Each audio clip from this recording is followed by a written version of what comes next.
पश्चात धुंधली अपने प्राणनाथ से कहने लगी, स्वामी बालक का पालन पोषण कैसे होगा, क्योंकि मेरे दुग्धाशय से दूध नहीं आ रहा। बताओ भैया, झूठ मूठ के बहाने से क्या दुग्धाशय से दूध आ सकता है? कदापि नहीं। भगवान जीव की रक्षा कैसे करते हैं? करहु सदा तेने की रखवारी, जिम बालकी राखे महितार। जैसे मां अपने बेटे की रक्षा करती है, उसी प्रकार से परमात्मा जीव की रक्षा करता है। चींटी से लेकर के हाथी तक भोजन देता है। जीव को खिला करके बाद में खाता है, सभी को सुला करके बाद में सोता है।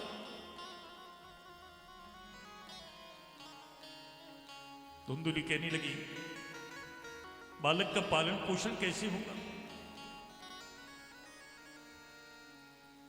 दूध नहीं आ रहा।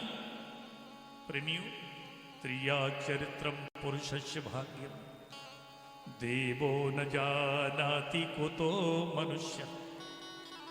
स्त्री का चरित्र पुरुष के भाग्य को देवता भी नहीं जान सके, मनुष्य की तो गिनती लगे ही कहा। धुंधली कहने लगी, आत्मदेव महाराज से, प्रभु एक काम करोगे क्या?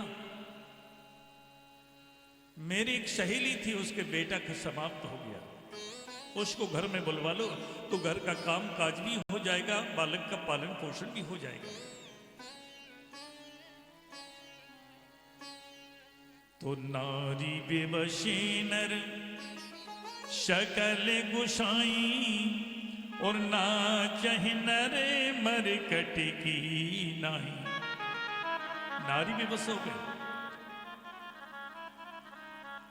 नारियां तीन की बात मानती ज्यादा, चौथे की बात मानने को तैयार ही नहीं।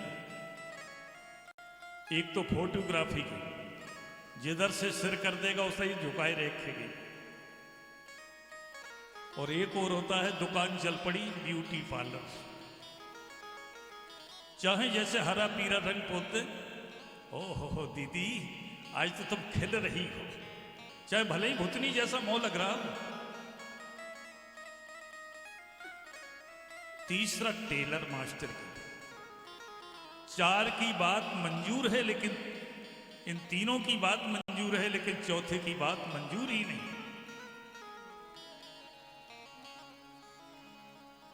आत्मदेव महाराज ने विचार किया, बेटा का नामकरण होना चाहिए,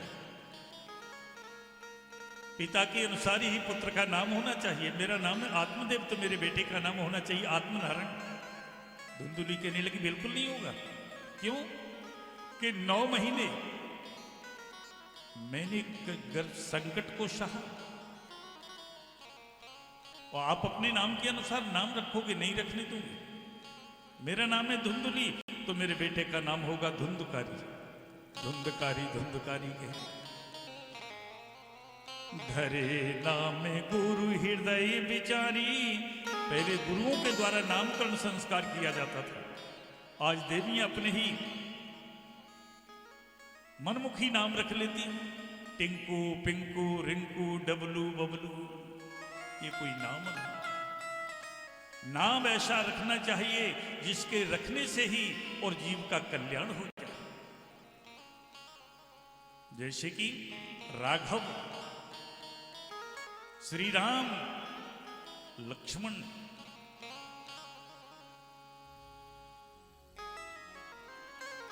भगवान के नाम को किसी भी प्रकार से जाप करोगे, सर्वदा कल्याण करने वाला भगवान का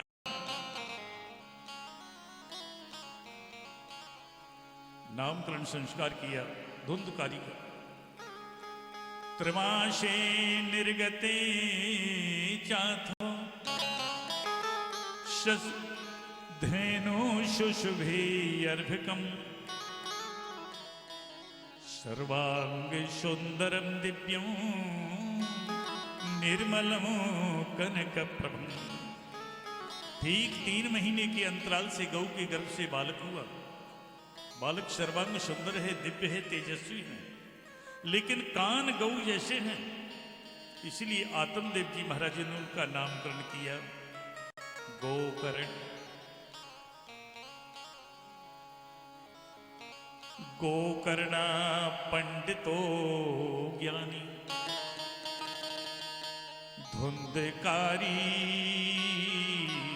महाखला। संत के दुआओं से हुआ गोकर्ण, महान पंडित विद्वान और धुंधकारी महाखला दुष्ट निकला। दीन अंधों को सताया करता। सब हस्तेन तू भोजनम, मुर्दे के दिए हुए पिंड को खा जाता है।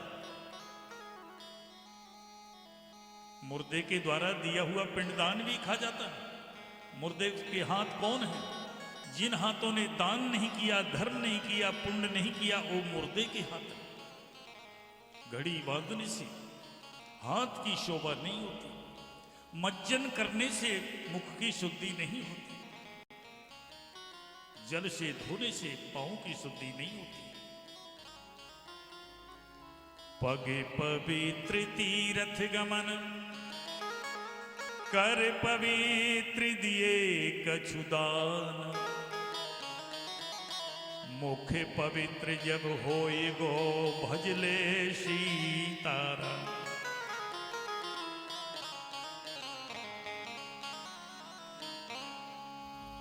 तेन बेशा कुशंगेनो, पैत्रम विक्तम तू नाशितं।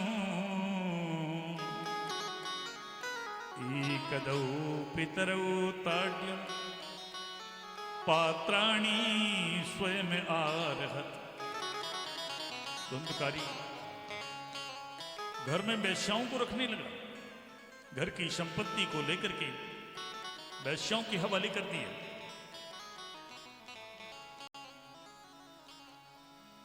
आत्मदेव महाराज बड़े दुखी हो रहे हैं, घर में संपत्ति नहीं है। क्वतिष्ठामि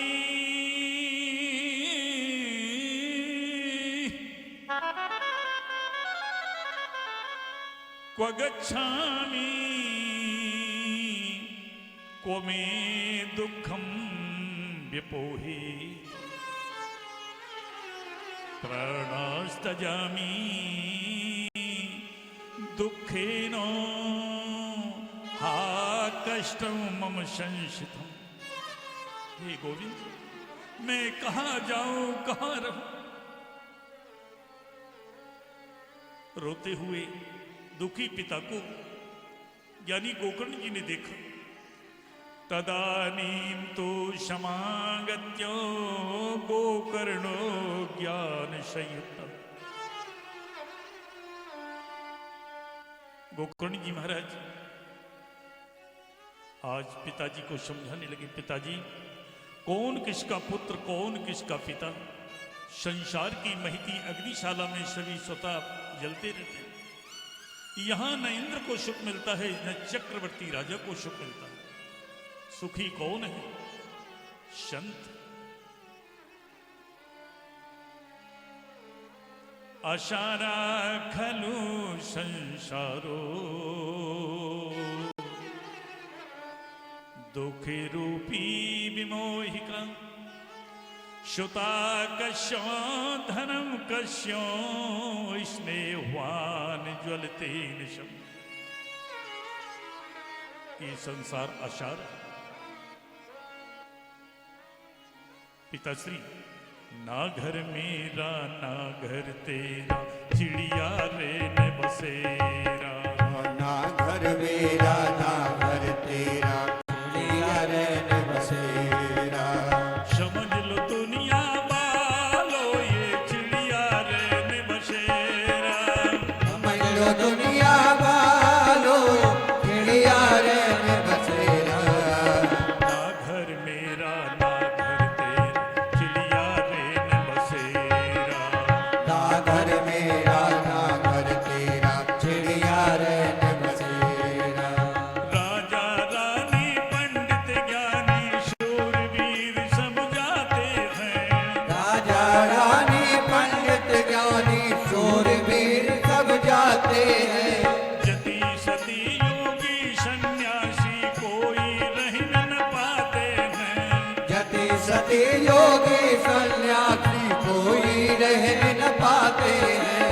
चंद्र रोज की चटक चांदनी, चंद्र रोज की चटक चांदनी, फिर हो जाए अंधेरा, समझ लो दुनिया जय हो। चिड़िया रेन बसेरा। समझ लो दुनिया वालों, चिड़िया रहने बसेरा। हम और आप इस संसार में कैसे आए हैं? चिड़िया रैन बसेरे की तरह। चिड़िया एक वृक्ष पर डेरा डाल देती है, सवेरे होते होते चल देती है।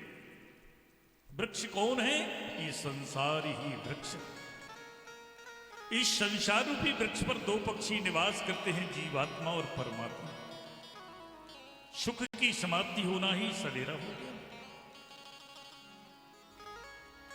गोकर्ण जी महाराज समझा रहे पिताश्री, देहे स्थीमांशुरुधरी भ्यमत त्यजतु जाया सुतादिषु सदा ममतां विमुञ्चो पश्यानिशं जगदिदं क्षणभंगी निष्ठो वैराग्य राग रसिको भव भक्ति निष्ठा। इसलिए ये शरीर हड्डी मांस रक्त का बना हुआ है। ये शरीर दुर्गंधी का पात्र है।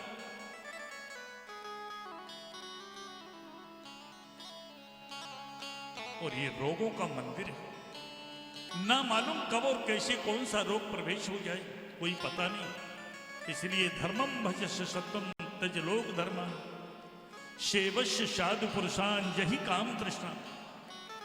केवल धर्म ही जीव के साथ में जाता है। धर्म और रक्षति रक्षता, और कोई नहीं जाता है। न माता पिता जाते हैं, न पुत्र जाते हैं, न पत्नी जाती है, न पति जाता है। जीव के साथ केवल धर्म साथ नहीं छोड़ता, और सभी शमशान से नंगे पांव लौट आते हैं।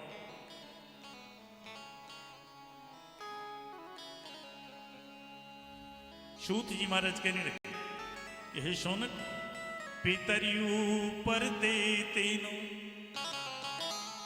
जननी ताड़िता भृशम क्वविक्तम तिष्ठते ब्रूहि हनिश्चय लग्नया न चेत। पिताश्री जंगल की ओर चले गए। गोकर्ण जी महाराज ने कहा, पिताजी जंगल में जाकर के, वन में जाकर के दशम स्कंद के भागवत का पाठ करना। पिताजी वन को चले गए।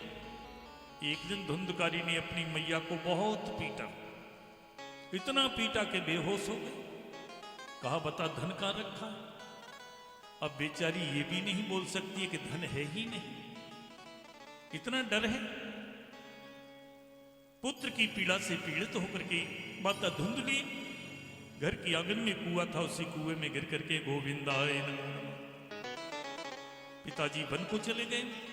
मैया भी स्वर को सिधार गई।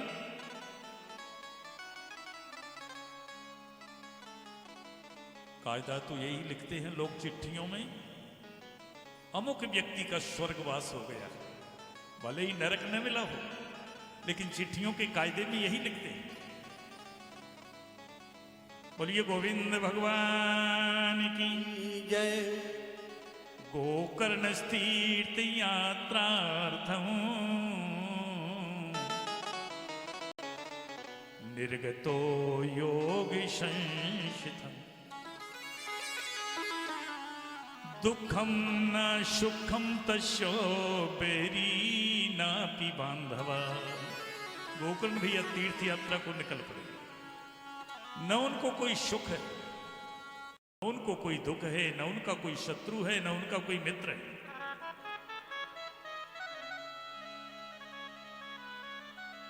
तो परम स्वतंत्र न श्री परि कोई भाव ही मन है करहे सोई सोई। स्वतंत्र हो गया धुंधकारी, 5 वैश्याओं को रखने लगा। कामिहनार प्यार जिम लोभी प्रिय जे मुदाम तिम रघुनाथ निरंतरो प्रिय लागहो मोहि राम। 5 वैश्याओं को रखने लगा। उसके खिलाने पिलाने में उसकी बुद्धि चकराया करती। वैश्याएं कहती हैं, स्वामी मेरे गले में कोई आभूषण नहीं है, जहां तहां से न्याय अन्याय करके धन बटोर करके लाता, वैश्याओं को प्रसन्न करता। उन देवियों ने विचार किया, अपना पति नित्य प्रति चोरी करता, चोरी करते हुए कहीं राज्य कर्मचारियों ने पकड़ लिया, रिमांड पर भेज दिया। पूछा जाएगा, बताओ धन कहां से लाते हो? तो ये हमारा आपका नाम ले देगा, तो उसमें हमारी भी दुर्गति हो जाएगी। इसलिए बहन एक काम करोगे क्या, इसे मार करके अपन कहीं किसी धनी पुरुष के पास में पहुंचेंगे। मारने का निश्चय लिया। धुंधकारी रास्ते के थके माते आए, बढ़िया सुंदर भोजन खिलाए, पलंग पर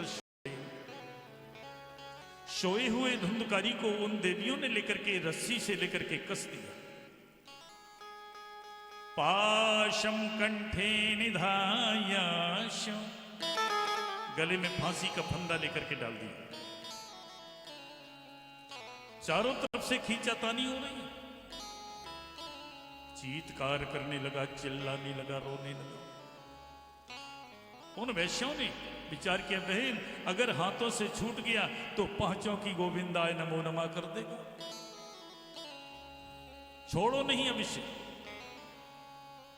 तो तप्तांगार समूहांशो तन्मुखे ही विचिक्षपु, जलते हुए अंगारों को लेकर के मुंह में डालने लगे, छटपटा छटपटा करके। धुंधकारी की गोविंदाय नमो नमः। उन वैश्यों ने लेकर के धुंधकारी के मृतक शव को लेकर के गड्ढा खोद करके उसी में डाल दिया, लीप पोत करके चकाचक। कुछ पड़ोसनियों महिलाओं ने पूछा, पड़ोसनियों ने, अरे भैया धुंधकारी ना दिखाई देवे, कहां चलो गए?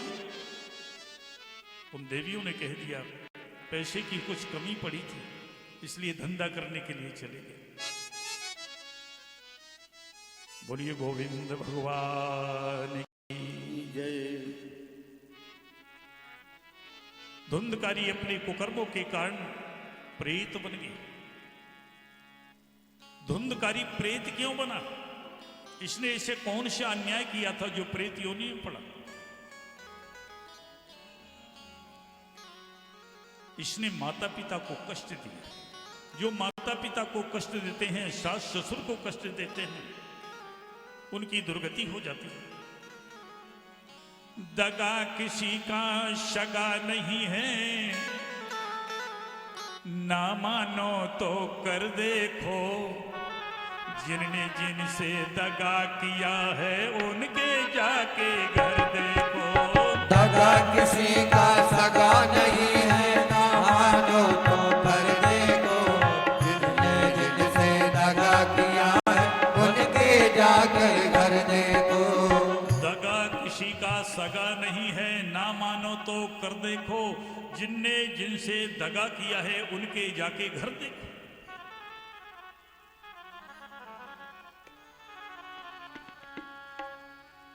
तुरंत ही आपको ज्यादा भागवत सुनने की आवश्यकता नहीं, न ज्यादा रामायण सुनने की आवश्यकता है। केवल रामायण की एक ही चौपाई को हृदयांकित करें। जननी सम जानहि पर नारी, जननी सम जानहि पर नारी, धन पराबो में से ते विष भारी। धन परायो विषेत विष भारी। बस हो गई रामायण। पराये धन को जहर समझो, पर नारी को मां और बहन समझो। बस आपको ज्यादा जरूरत ही नहीं। धुंधकारी प्रेत योनि में आ पड़ा। गोकर्ण जी महाराज यात्रा करते करते कहां पहुंच गए? गया। वहां नागरिक मिला, पूछा भैया घर के समाचार। देखो भैया गोकर्ण महाराज, आपके माता पिता तो चल ही बसे, लेकिन तुम्हारा जो भाई था वो भी मृतक हो गया। अनाथम तम विदित्वैवो गया श्राद्धं मचीकरत्। अपने भैया को अनाथ समझा, गया में जाकर के पिंडदान करने लगे। यस्मिन् तीर्थे तु शय्यांति। जिस तीर्थ में जाते अपने भैया के उद्धार के लिए पिंडदान करते हैं, श्राद्ध करते हैं, तर्पण करते हैं। यहां गया महात्म्य में लिखा है, गया में पिंडदान करने से उद्धार हो जाता है, मोक्ष हो जाता है। लोग ये कहते हैं कि पिंडदान देने का अधिकार केवल पुत्रों को ही है, और यहां गया महात्म्य में आ रहा है कि पुत्र वधू को भी गया श्राद्ध करने का अधिकार है। एक बार चक्रवर्ती सम्राट महाराज दशरथ का निधन हो चुका, राम जी का वनवास हो गया। कहां पहुंचे? गया।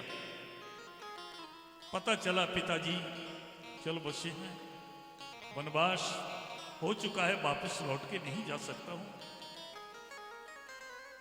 सीते, हाँ प्रभु, कि मैं पिंडदान की सामग्री लेकर के आ रहा हूं, पिताश्री का पिंडदान करना। राम जी पिंडदान की सामग्री लेने चले गए। इधर दशरथ जी महाराज की आत्मा आवाज दे रही है, बेटी पुत्र वधू सीते मेरा पिंडदान करो। भगवती सीता ने कहा, प्रभु श्री राम जी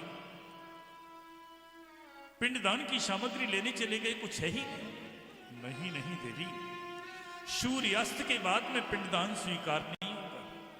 सूर्यास्त होने वाला है। तू एक काम कर पुत्र वधू सीते, कि बालू के 5 पिंड बना करके मुझे अर्पण कर दे, मुझे स्वीकार। कि महाराज श्री पूछेंगे इसका गवाही, कि हां। भगवती सीता ने 4 गवाही कर ली, 5। एक तो फल्गु नदी को,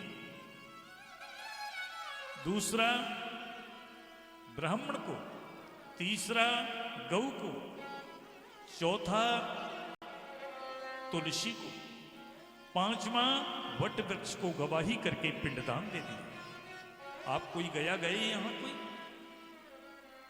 वहां फल्गु नदी के पावन तट पर हाथ निकल पड़ा है और स्वीकार किया है सीता के पिंडदान को, बालू को। कौन कौन गए यहां बताएंगे? वाह, आप भी गए, हाथ उठाएं। कौन कौन गए?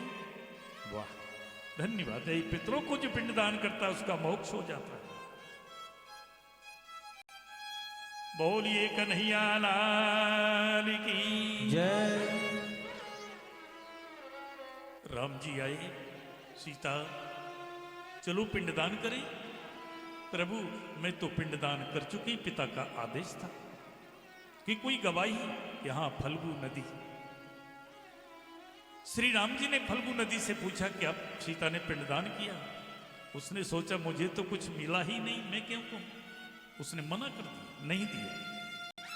सीता ने श्राप दे दिया, जाओ जल से रहित हो जाओगे।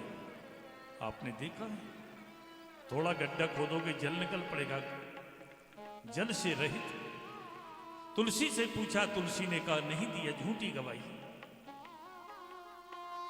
कहा तुलसी जाओ कलयुग में जाकर के गंदगी जगह में खड़ी रहोगी, घर में लगाने से नहीं लगोगी। ब्राह्मण से पूछा, ब्राह्मण ने भी मना कर दिया। तो कहा जाओ तुम इसी गया में पंडागिरी करते फिरोगे लेकिन पेट नहीं भर पाएगा। गऊ से पूछा, गऊ ने मना कर दिया तो कहा जाओ, कलयुग में आप गंदी चीजों को खाती रहो। वट वृक्ष से पूछा तो वट वृक्ष ने कहा कि हां, सीता ने पिंडदान किया, तो केवल एक वट वृक्ष पूज्य है और सभी को अपूज्य कर दिया, क्योंकि वट वृक्ष ने शब्द बोला।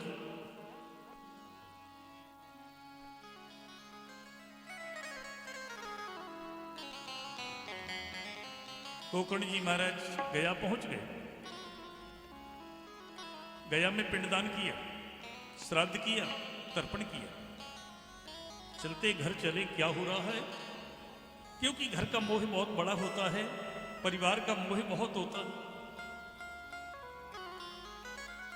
गोकर्ण जी महाराज घर आए, घर खंडहर हो चुका है, किवाड़ दीमक ने खा लिए। सांकड़ ताला खोल करके घर के आंगन में जाकर के प्रवेश किया। धुंधकारी विचार करने लगा, ओह आज मेरे भैया आए, आज मेरे भैया आए। तो निशीथे दर्शयामाश महारौद्री तरं बपु शक्रन में शक्रधस्ती शक्रचो महिषो भवतु। कभी मेढ़ा बन जाता है, कभी बकरा बन जाता है, कभी भैंसा बन जाता है, कभी अग्नि का रूप धारण कर लेता है, कभी इंद्र बन जाता है, कभी चोर बन जाता है, पुरुष पुरुषो भवत, पुनः पुरुष बन जाता है। यानी गोकर्ण जी ने यह प्रकार की उलट फेर की परिस्थिति में देखा। पूछ रहे हैं कि सुनसान रात्रि बेला में इस तरह से विचरण करने वाले कौन हो? तुम प्रेत हो या पिशाच हो या ब्रह्म राक्षस हो? धुंधकारी रोने लगा। पापियों की वाणी खुलती नहीं।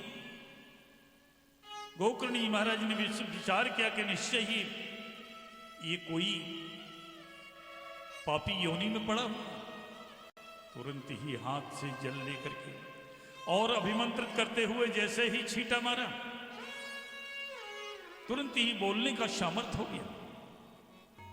हे भैया, अहम भ्राता त्वदीयोस्मि धुंधकारी नामता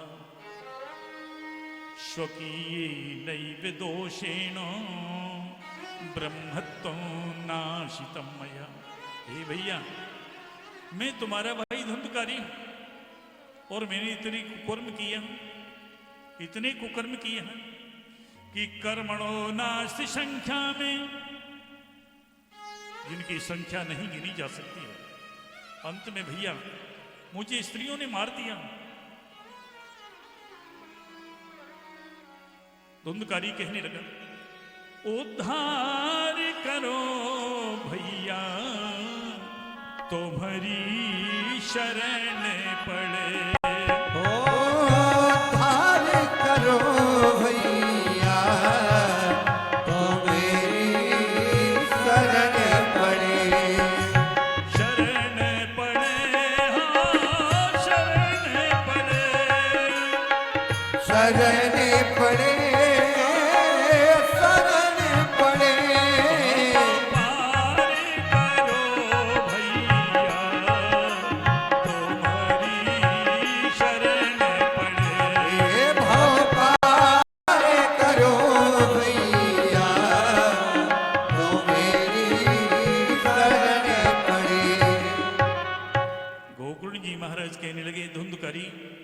मैंने तेरे उद्धार के ताई गया में पिंडदान किया, श्राद्ध किया, तर्पण किया, फिर भी तेरा उद्धार न है भयो।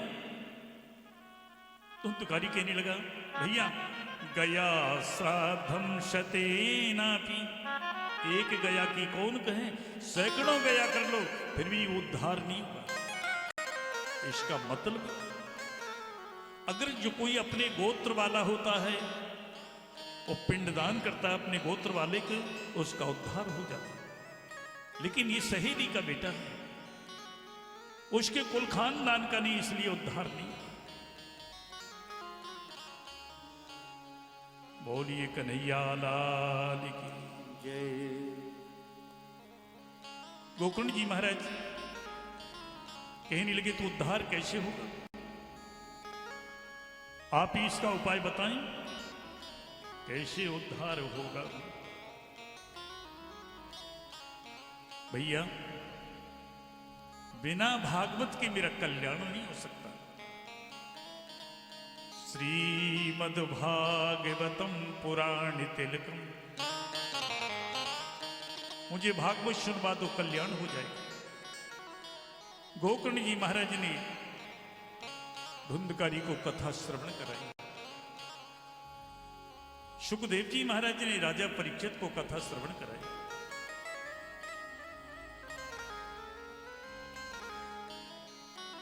तुरंत ही अब मैं आपको पिंडदान बता रहा हूं। पिंडदान किसे कहते हैं?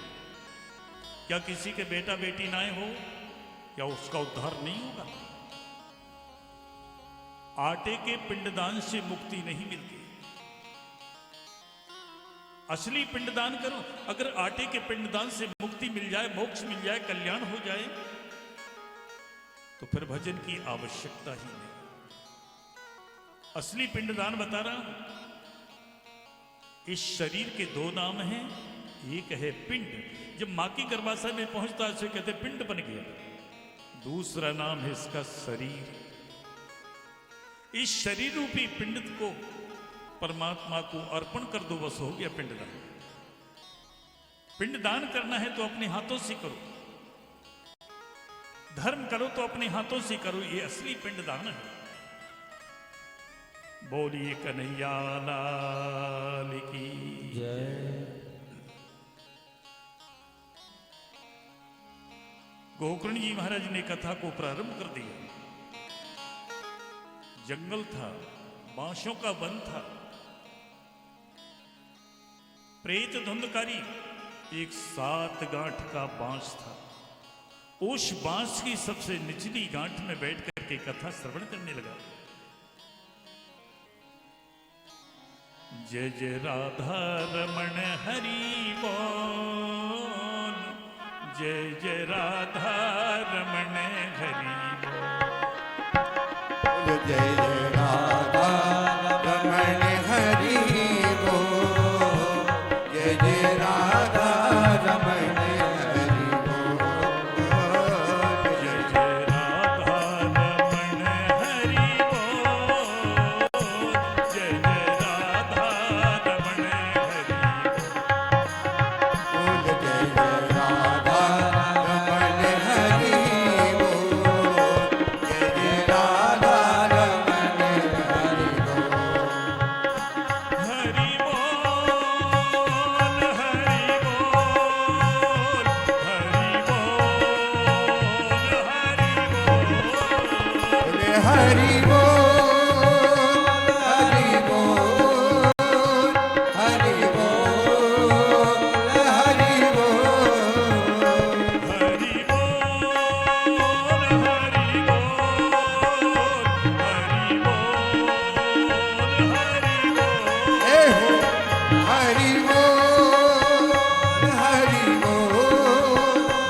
हरि बोल, हरि बोल,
पहले दिन पहली गांठ चटक करके टूट गई, दूसरे दिन दूसरी, तीसरे दिन तीसरी, चौथे दिन चौथी, पांचवें दिन पांचवी, छठवें दिन छठवीं, सातवें दिन कथा सुनते ही धुंधकारी मोक्ष और कल्याण अपने भैया के श्री चरणों में आया।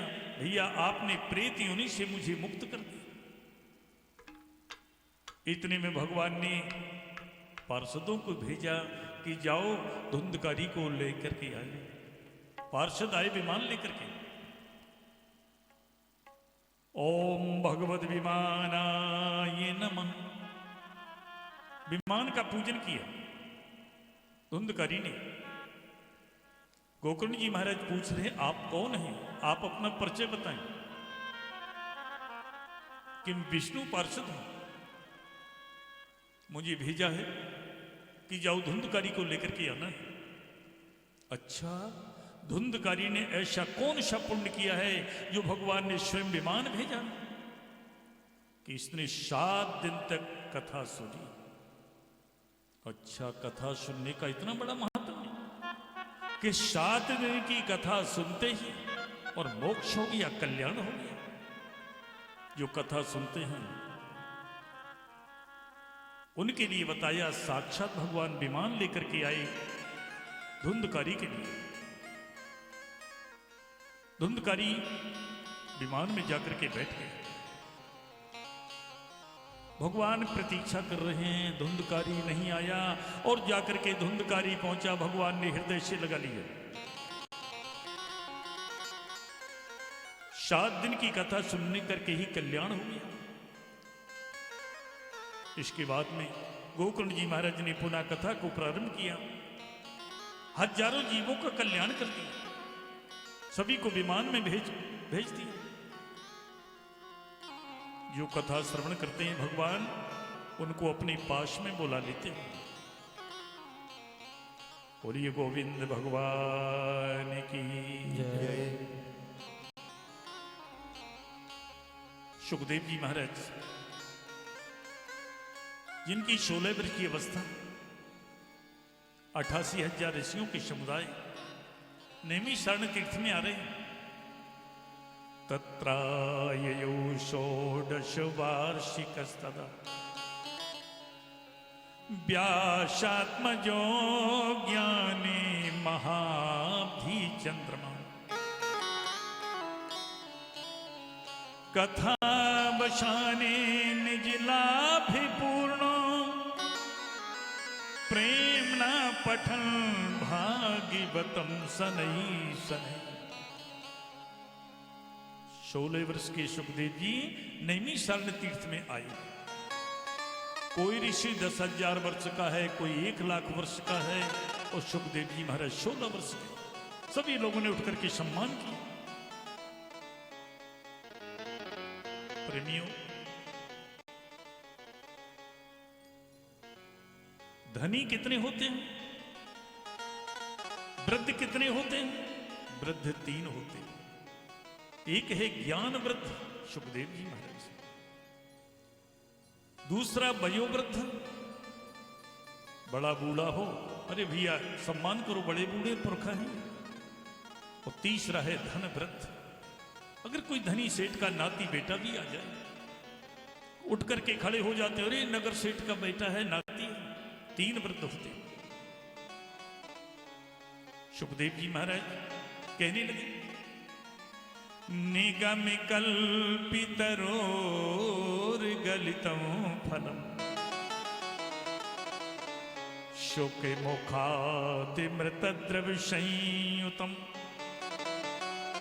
पिबत भागवतं रसमालयम् मुहुरहो रसिका भुवि भावुका। हे भाग्यवानों, ये श्रीमद् भागवत क्या है? एक कल्प वृक्ष का टपका हुआ फल है श्रीमद् भागवत। इसमें रस ही रस है, इसमें गुठली नहीं है, छिलके नहीं। बारंबार पान करो, रसपान करो। श्रीमद् भागवतम पुराण तिलकम, यद वैष्णवानां धनम यस्मिन् परमहंसमेव ममलं ज्ञानम परम गीयते। ये वैष्णवों का परम धन है श्रीमद् भागवत। ये परमहंस तत्व का प्रतिपादन करने वाला ज्ञान का वर्णन। बोलिए गोविंद भगवान की जय। स्वर्ग से आए हुए के लक्षण और नरक से आए हुए के लक्षण सब। स्वर्गस्थानामिह जीवलोके चत्वारि तेषां हृदये वसन्ति। दानं प्रशस्तं मधुरा च वाणी देवार्चनं ब्राह्मण तर्पणं च। जो नित्य दान करता है, ये स्वर्ग से आए हुए के लक्षण। जो नित्य दान करता है, मधुर वाणी है, देवार्चन करता है, ब्राह्मणों का तर्पण पूजन करता है। नरक से आए हुए के लक्षण। स्वजनेषु निंदा कोचैलता नीच जनेषु भक्ति। जो अपने स्वजनों की निंदा करते हैं, मैले कुचैले कपड़े पहने रहते हैं, कटु वाणी है। नरस्य चिन्नम नरकागतस्य, ये नरक से आए हुए के लक्षण हैं। बोलिए कन्हैया लाल की। राम भजत लड़की भली और राम भजते नहीं पूत। शबरी तो बैकुंठ गई धुंधकारी भयो भूत।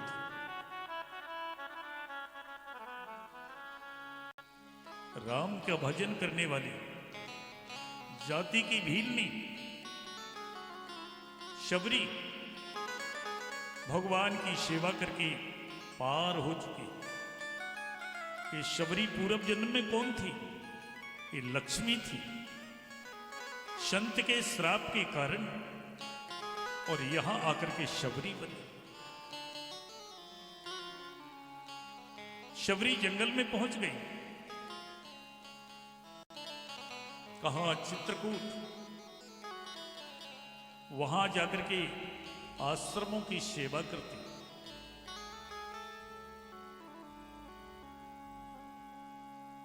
कहां पहुंच गई? मतंग ऋषि के आश्रम। मतंग ऋषि के आश्रम में सेवा करती है शबरी। एक दिन मतंग ऋषि ने विचार किया, कौन है जो मेरे आश्रम में रातों रात में ही झाड़ू लगा करके चली जाती है। दिन भर तो वृक्षों के बीच में लटकी रहती, चुपकी रहती है, और रात्रि में उतर करके झाड़ू लगाती, बर्तन साफ करती, लकड़ी लेकर के रख देती। मतंग ऋषि ने कहा, देखो देखो ये कौन सा भक्त है जो मेरे आश्रम में रातों रात सेवा करके चली जाती। शिष्यों ने लेकर के रात्रि में जागरण किया, उसे पकड़ लिया। चलो गुरुजी ने बुलाया। शबरी रोने लगी, भैया गुरुजी मुझे मारेंगे, मुझे पीटेंगे। मैंने ऐसा कौन सा अपराध किया है जो मुझे गुरुजी ने बुलाया। जाकर के गुरुदेव के पास में पहुंची। गुरुदेव ने कहा, शबरी तू मेरे इसी आश्रम में निवास कर। शबरी कहने रोने लगी, नहीं नहीं, यहाँ के संत मुझे रहने नहीं देते हैं, क्योंकि मैं जाति की भीलनी और फिर नारी जाति। कि नहीं नहीं, मेरा आदेश है। शबरी गुरुदेव की सेवा करने लगी। गुरुदेव एक दिन जा रहे हैं वैकुंठ के लिए। प्राणम कंठे घुर घुरायते। शबरी रोने लगी, गुरुदेव अब मुझे यहाँ के कोई संत रहने नहीं देंगे, आपने मुझे इतना आश्रय दिया। नहीं नहीं बेटी शबरी, मैं कह करके जाऊंगा कि शबरी को अच्छी तरह से रखना है। देवी सबरी, मैं आशीर्वाद दे रहा हूं, किसी दिन भैया लक्ष्मण के सहित राघव का दर्शन हो। गुरुदेव चले गए परम धाम को। विचार कर रही सबरी,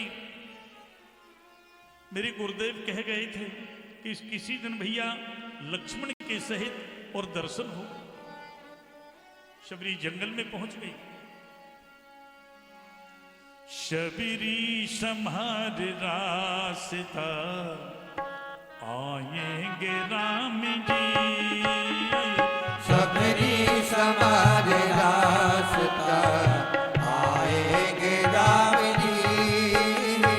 शबरी संहार रास्ता, आएंगे राम जी।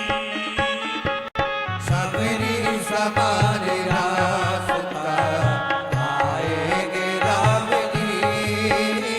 आएंगे राम जी, आएंगे राम जी। आएंगे राम जी, आएंगे राम जी। शबरी संहार रास्ता, जय हो। आएंगे राम जी। शबरी संहार रास्ता, आएंगे राम जी। आँखों से रोज अपने राहें गुहारती। आँखों से रोज अपने आए बुहार दी। कांटे लगे न कोई कोमल है राम जी। काटे लगे न कोई कोमल है राम जी। शबरी संहार रास्ता, आएंगे राम जी। शबरी संहार रास्ता, आएंगे राम जी।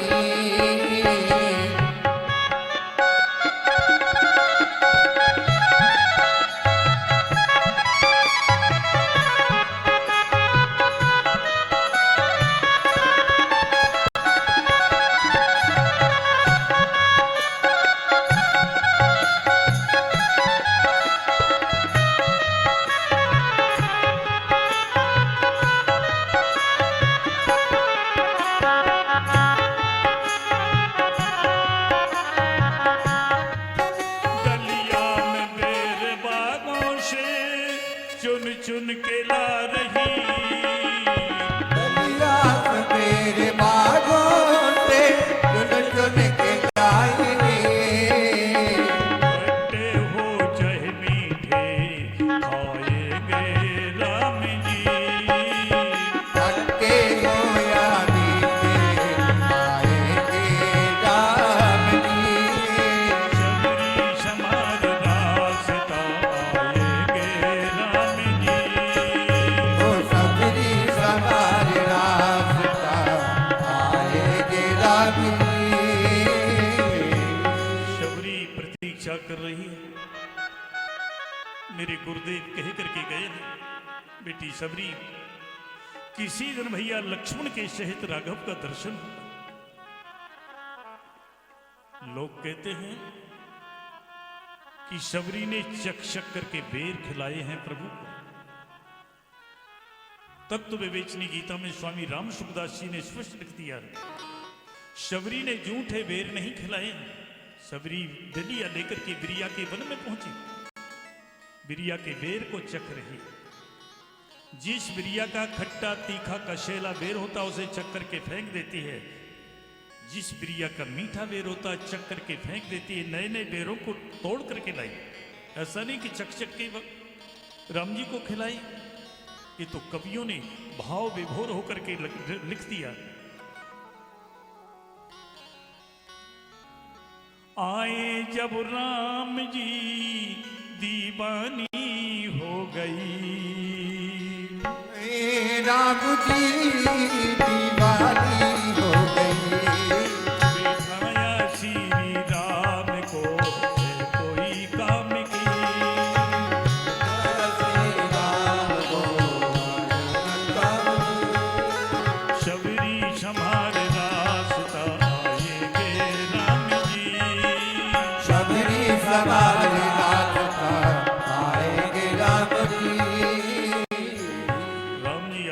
सबरी फूल बिखेर रही है। आप कौन हो? इस रास्ते से मेरे राम जी निकलेंगे। भगवान मंद मंद मुस्कुराए, शबरी मैं ही श्री राम हूं और ये मेरे अनुज लघु भ्राता लक्ष्मण। सबरी चरणों में गिर गई, हाथ पकड़ करके आश्रम में लाई। उसके पास क्या रखा है जो पूड़ी पीहुए करके खिलाती? जंगल में रहने वाली शबरी बिरिया के बेर तोड़ करके लाई।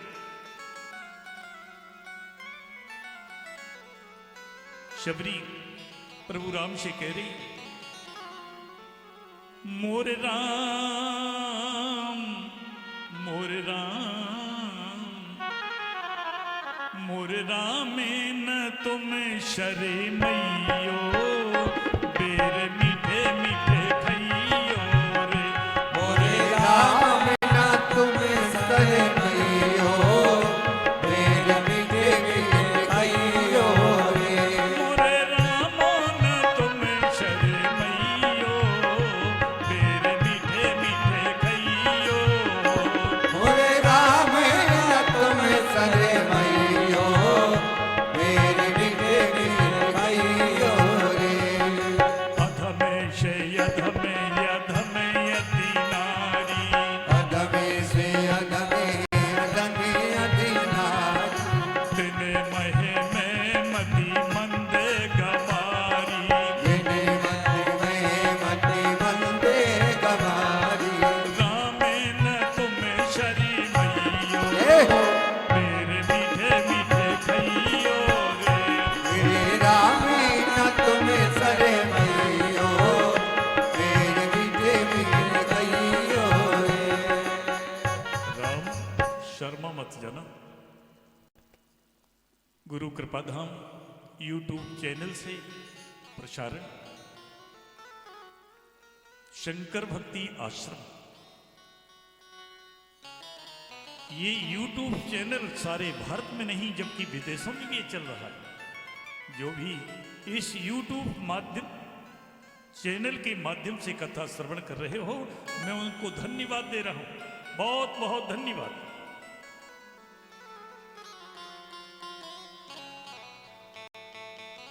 अलंकारों से भरे हुए शब्द को ग्रहण करें।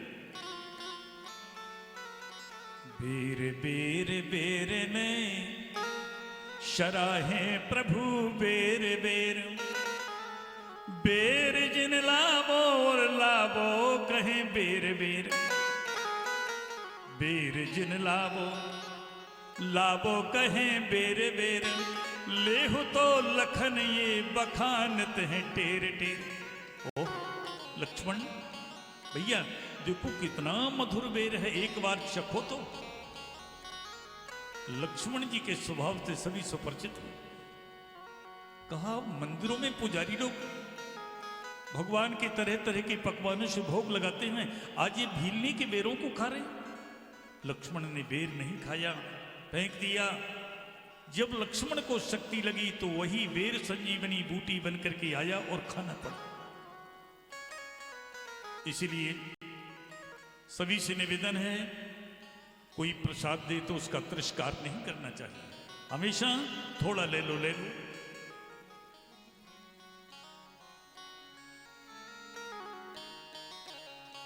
श्री देवी भागवत के प्रथम स्कंद के 14 अध्याय से 17वें श्लोक से आपको ये कथा श्रवण करा रहा हूं।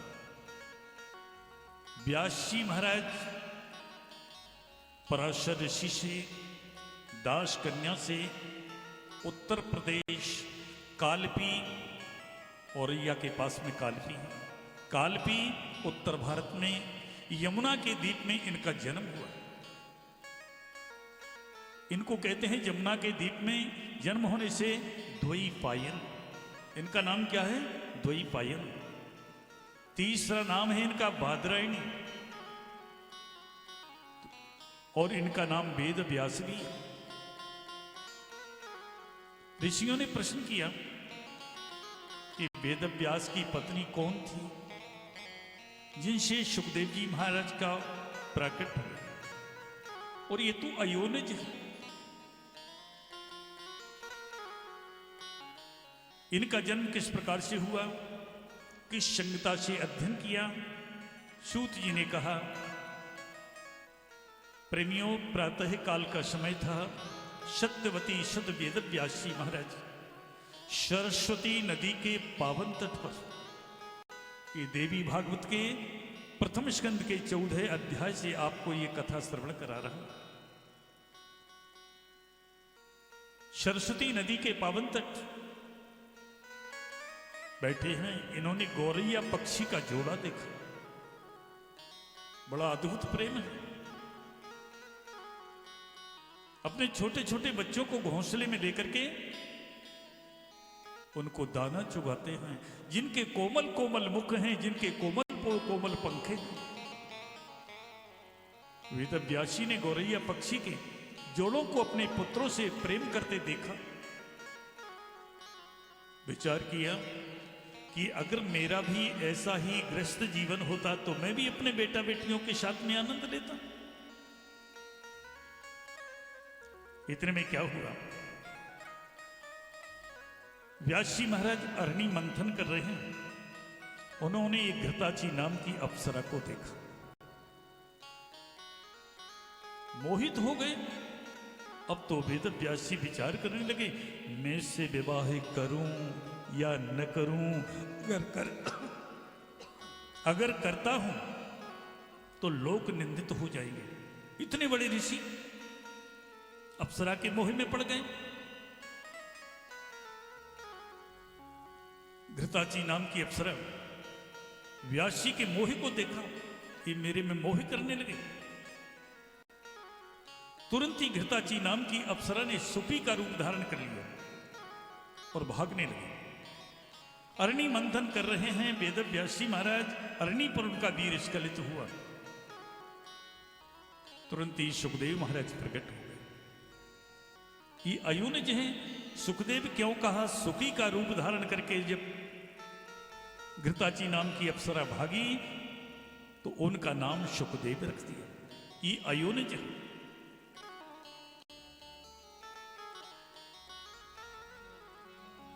ये तो दृष्टम सुखी रूपम घृताच्या संभवे तदा शोकेति नाम पुत्र चकार मुनि शक्तमा।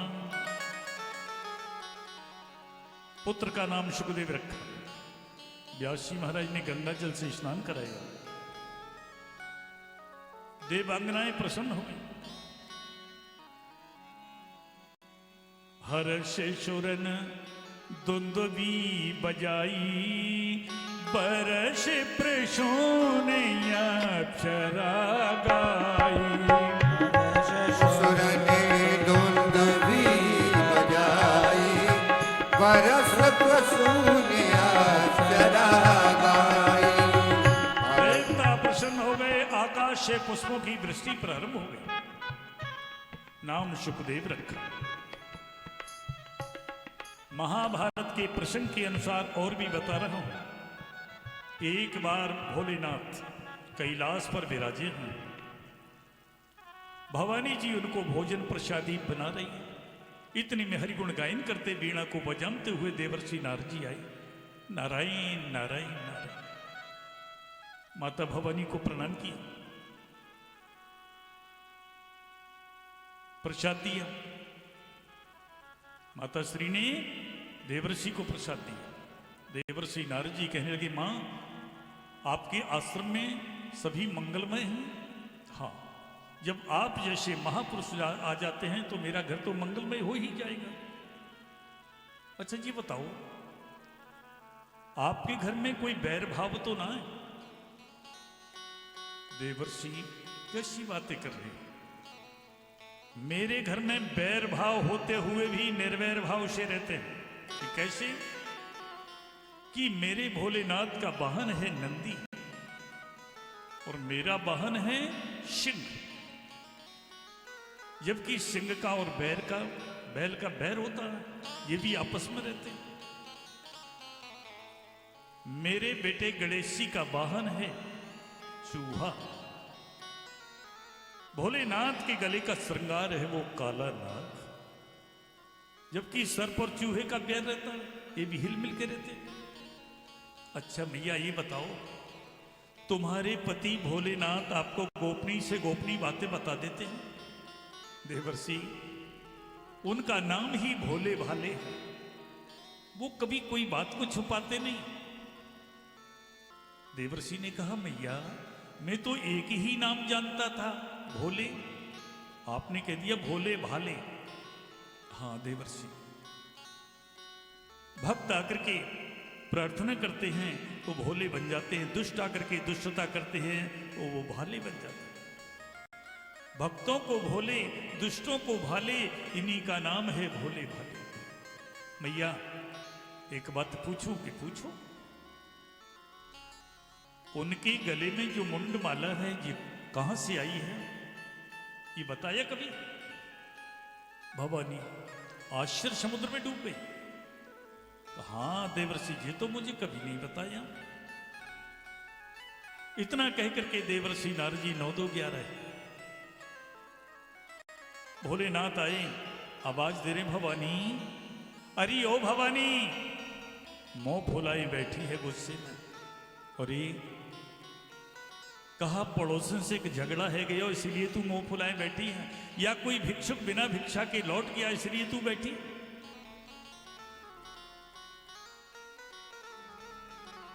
तब शंकर देखे उधरी ध्यान। भोलेनाथ ने ध्यान से देखा, पूछा देवर देवी क्या नारद जी आए थे? एकदम बोल पड़ी, हम अभी अभी चले गए। समझ गए ये देवर्षि नारद जी चक्कर में डाल गए। नारद किसे कहते हैं? नारम ज्ञानम ददाती इति नारद। जो नर को ज्ञान देता उसका नाम है नारद। दूसरा नाम बताऊं? एक उनका नाम है नारद, जिसकी बात रद्द न हो उसका नाम है नारद। आजकल लोगों ने चुगलखोरों का नाम नारद रख दिया। बताओ कहां देवर्षि नारद तो कहां चुगलखोर, कहां कांच और कहां मणि।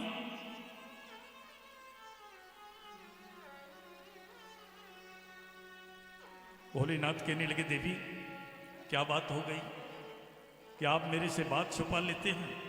कि मैंने तो कभी कोई बात नहीं छुपाई। आपके गले में जो मुंडमाला, ये मुंडमाला कहां से आई? देवी इन बातों से तुम्हें क्या लेना देना? अरे होंगी उनकी, बनी रहेंगी। नारी बेबस हो गई। देवी ये आपके ही मुंडों की माला है।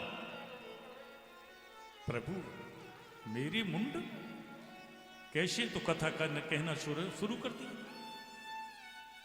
देवी जब आपका जन्म हुआ, मेरे साथ संबंध हुआ, तो हमारा आपका इतना प्रेम रहा। जब आपने अपनी अंतिम लीला को समाप्त करना चाहा तो आपके गले को काट करके मैं अपनी माला में पोंता रहा। माला 108 का चक्कर बना रही। भवानी जी ने पूछा प्रभु आप? हंसने लगे। देवी मुझे लोग अजन्मा कहते हैं, मेरा कभी जन्म नहीं होता। भवानी जी कहने लगी प्रभु मुझे वही अमर कथा सुनाएं जिससे हमारा आपका कभी वियोग न हो। देवी बात बहुत कठिन है। पहले बाहर जाकर के देखो कि हमारी तुम्हारी बातों को कोई व्यक्ति तो नहीं सुन लेगा। भवानी जी बाहर गई। कैलाश के मध्य में एक अंडा पड़ा हुआ है। वो अंडा कौन है? वो गोलोक धाम के लीला शुभ लीला करने के लिए कैलाश के मध्य में विराजे। कहा प्रभु बाहर कोई ना है। फिर भी भोलेनाथ ने अपने डमरू के निनाद को प्रारंभ कर दिया। डमरू के निनाद को सुनते ही कैलाश के विहंगम पक्षी भाग जाते हैं। भोलेनाथ कथा सुनाने लगे और श्रोता बनकर के भवानी जी सुनने लगे। लेकिन एक बात और ध्यान करना, कथा में नींद इतनी जल्दी आ जाती है कि वैसे नहीं आएगी, और कथा में बैठो तो नींद के झपेटे आ जाएंगे। एक बार मेरी हरियाणा में कथा चल रही थी, वहां एक मैया आए सो आकर के सो जाए।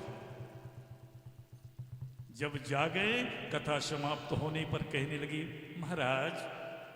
हाँ बोलिए। आपकी कथा मुझको बहुत ही सुहावनी लागे जी। अरे क्या हो गया? कि मैं दिन में 3-3 टैबलेट नींद की खाती हूं, नींद नहीं आती, और तेरी कथा में तुरंत ही नींद आ जाए। कथा सुनने वालों को नींद आती। कथा में सोता कौन था मालूम है? कुंभकर्ण। 6 महीने सोता और एक दिन वो जागता, खाने की पड़ जाती। निद्रा देवी दूर खड़ी रहती कि आंखों की बंद चपेट में मैमी पड़ गई तो अंदर गोविंद आए नमो नमः। कुंभकर्ण मार दिया गया। जाकर के भगवान के पास में पहुंची निद्रा देवी, प्रभु आपने मेरे पति को समाप्त कर दिया। मैं सोचती थी किसी भी जन्म जन्मांतर में मेरी पिपासा शांत हो जाती, आपने शांत कर समाप्त कर दिया। भगवान कहने लगे, निद्रा देवी जाओ, कलयुग में तुम्हारे पति मिलेंगे। ये कहां मिलेंगे? कि जहां भगवान की कथा होती हो वहां तुम्हारे पति मिल जाएंगे। प्रभु पता कैसे चलेगा? कि जो खोपड़ी पर खोपड़ी पटकने लगे, बस समझ जाना यही तुम्हारे पति है। कथा में सोने वाला कुंभकर्ण हो जाता है।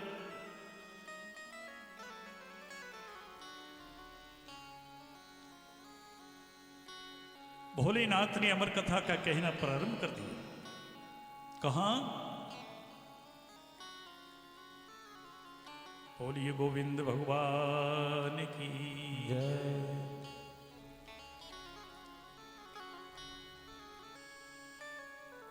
भवानी जी हूं का भरने लगे।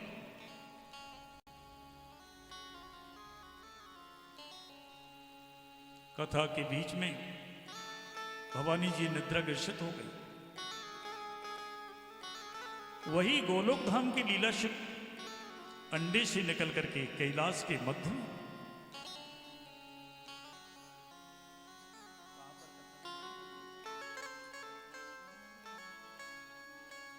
बोलिए कन्हैया लाल की जय। भवानी जी नींद के झकोरे आने लगे।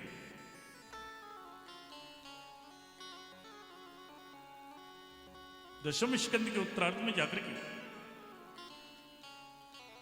आंख खुली, पूछ रही है, स्वामी कथा कहां चल रही है? मैं कृष्ण उद्धव संवाद नहीं सुन सकी। भोलेनाथ ने कहा, भवानी खामोश, ये बीच में हुंकारी भरने वाला कौन? वही गोलोक धाम की लीला सुकंडे से निकल करके हुंकारी दे रहे हैं। प्रभु यहां तो एक अंडे के रूप में परिणत था, हो सकता है अमर कथा के प्रभाव से ये जीवित हो गया। भोलेनाथ ने भवानी को अमर कथा कहां सुनाई? अमरनाथ।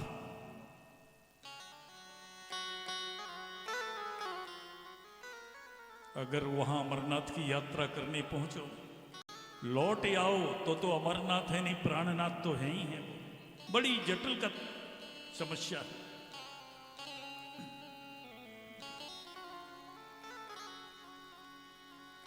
बोली बाल कृष्ण लाल की जय।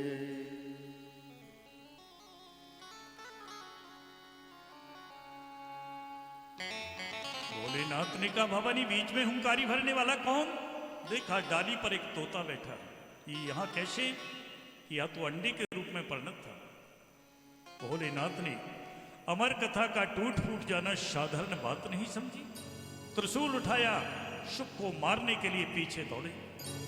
आज वही शुक भोलेनाथ की व्यग्र मुद्रा को देख करके वेदव्यास की पत्नी पिंगला अटारी पर खड़े होकर के केश सुखा रही है। ये वेदव्यास की पत्नी पिंगला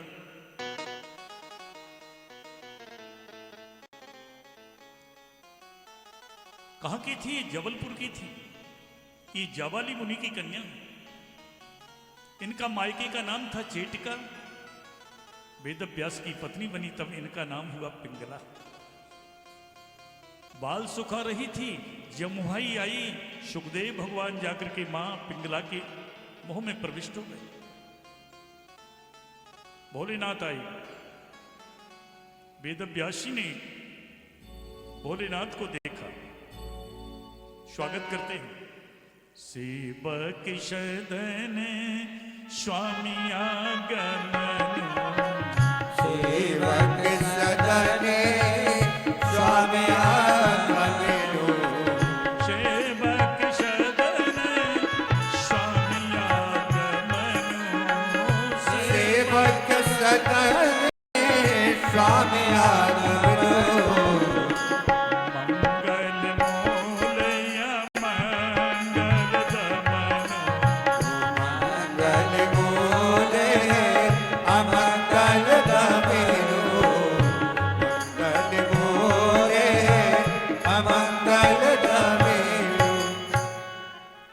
व्यासी महाराज स्वागत करते हैं।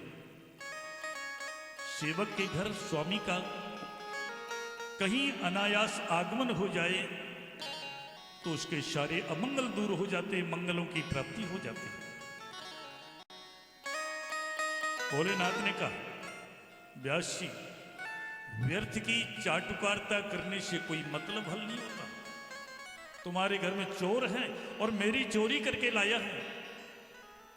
व्यासी महाराज बड़े आश्चर्यचकित हो गए, प्रभु आपकी चोरी?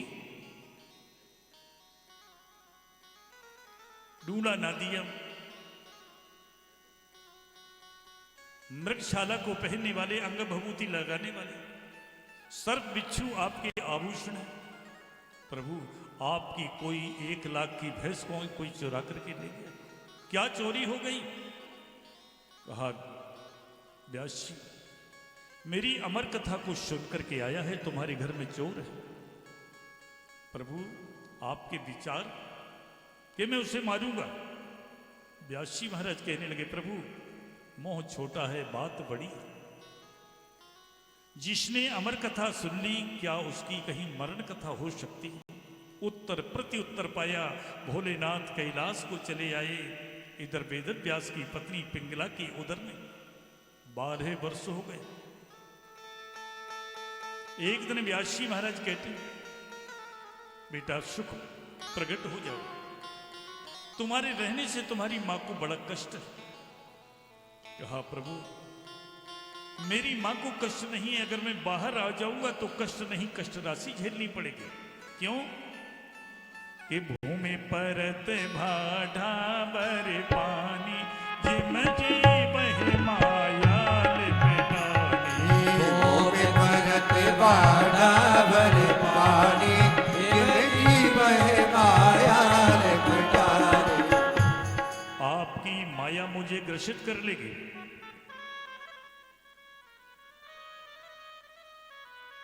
इसीलिए पिताश्री, यदि द्वारकाधीश 3 बार आशीर्वाद दे कि बेटा शुभ तुम्हारे ऊपर मेरी माया का आक्रमण नहीं होगा, नहीं, द्वारकाधीश की शरण में पहुंच गए। द्वारकाधीश ने आशीर्वाद दिया, बेटा शुभ प्रकट हो जाओ, तुम्हारे ऊपर मेरी माया का आक्रमण नहीं है। तो जोग लगने ग्रही बारती थी, और शकले भई अनुकूल। जोग लगन ग्रह नक्षत्र बहुत अच्छे हुए। भगवान सुखदेव जी प्राकट। बोलिए सुखदेव भगवान की जय। जिनका नरावी छेदन नाय भयो, नाडा का ही यज्ञोपवीत बना करके, जनेऊ बना करके जंगल को भाग पड़े। वेद व्यासी महाराज रोते कलपते जा रहे। यम प्रभुर्जंत मनुपेते मपेते कृत्यम,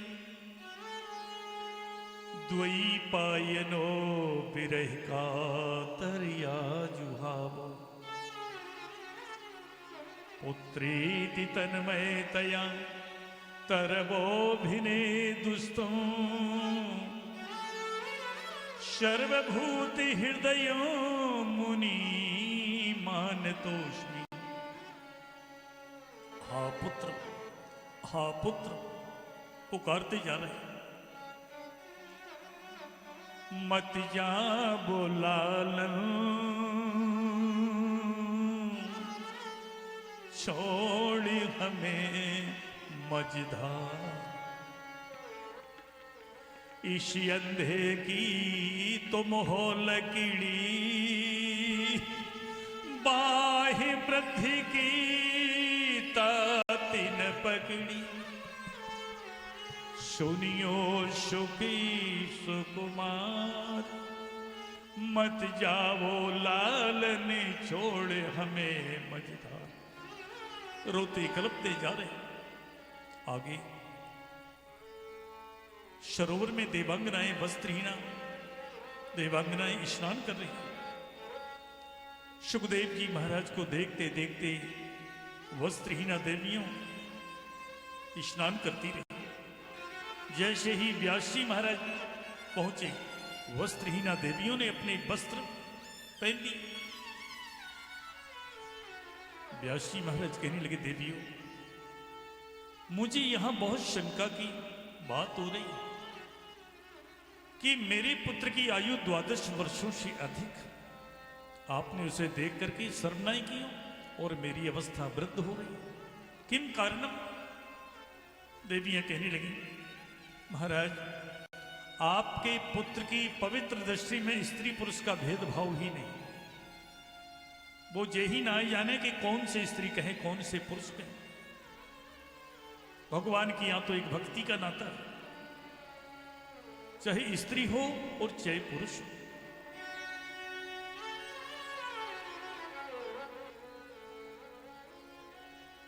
आप संपूर्ण वेद शास्त्रों के ज्ञाता हैं, आपको स्त्री पुरुष का ज्ञान है, सुखदेव भगवान को ज्ञान नहीं है।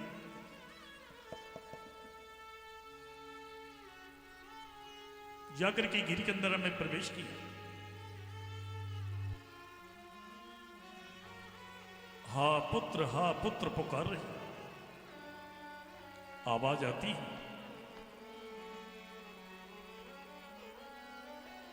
पिता आप कब कब मेरे पिता नाए भय, कब कब मैं आपका पुत्र नाए भय। कोई किसी का पिता पुत्र नहीं। लौट आए, आश्रम के बीच में आए व्यास जी महाराज।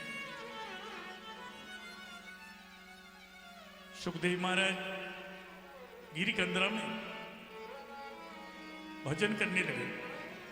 जय जय राधा रमण हरि बोल, जय जय राधा रमण हरि बोल, जय जय राधा रमण हरि बोल, जय जय राधा रमण हरि बोल, जय जय राधा रमण हरि बोल, जय जय राधा रमण हरि बोल, जय जय राधा रमण हरि बोल, जय जय राधा रमण हरि बोल।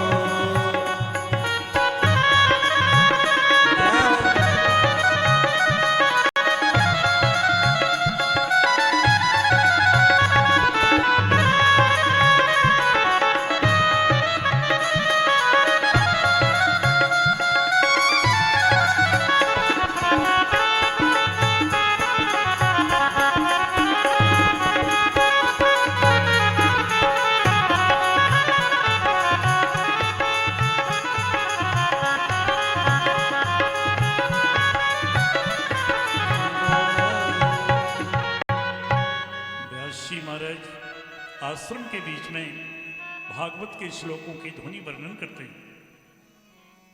अहो भुवा शब्दे समुद्रवत्या, द्वीपेषु वर्षेष्वधि पुण्य में तत्, गायन्ति यत्र ते जनः मुरारे, कर्माण्य भद्राण्य अवतारवंती। भागवत जी का श्लोक कर्ण कुहरों में प्रवेश किया, लौटते हुए आ रहे हैं। पिताजी बड़ा सुंदर है, एक बार मुझे रसास्वादन कराएं। बेटा ये पढ़ने का नियम नहीं, अनुचित युचित विचार तज जे पाल ही पितुबेन ते भाजन सुख सुजस की बशही हमारी पतिये। माता पिता की आज्ञा का पालन करो। ऐसा नहीं कि ये अनुचित है कि उचित है, इसको छोड़ दो। जो पुत्र अपने माता पिता की आज्ञा का पालन करते हैं वो जीते जी अमरपुरी में निवास करते हैं, वैकुंठ में निवास करते हैं। कहा पिताजी इस श्लोक समझ में नहीं आ रहा है, इसके भावार्थ को सुना है। कहा बेटा ये भागवत के 10वें स्कंद का श्लोक है कि यहोबकी वही राक्षसी आई हरवे प्राण कालकूटे रवि कुचन में दी गति मातु समान को दयालु यदुपति सरिष रे मन तज अभिमान शरणे गहेऊ राधारमण।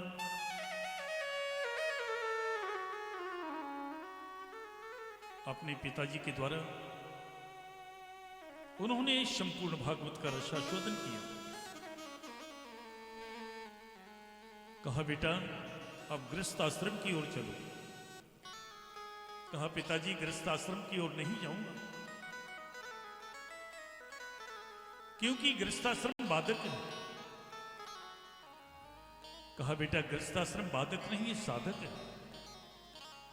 जब गृहस्थाश्रम में साधक बनोगे तो देवता और पितरों को संतुष्टि करोगे, विधि पूर्वक विवाह करो। इंद्रियां बड़ी चंचल हैं, इसे विजय पाने के लिए गृहस्थाश्रम बनना चाहिए। विश्वामित्र ने तप किया, मेनका पर मोहित हो गए। पराशर जी महाराज काली कलूटी कन्या से मोहित हो गए। ब्रह्मा ने अपनी बेटी सरस्वती पर मोहित हो गए। बेटा पहले गृहस्थाश्रम को पालन करो, जब वृत्ताश्रम की ओर जाओ। जनक जी से जाकर के शिक्षा ग्रहण करो। सुखदेव जी महाराज जनक जी के आश्रम में जाकर के पहुंचे। वहां के द्वारपालों ने कहा महाराज जनक से सुखदेव आए।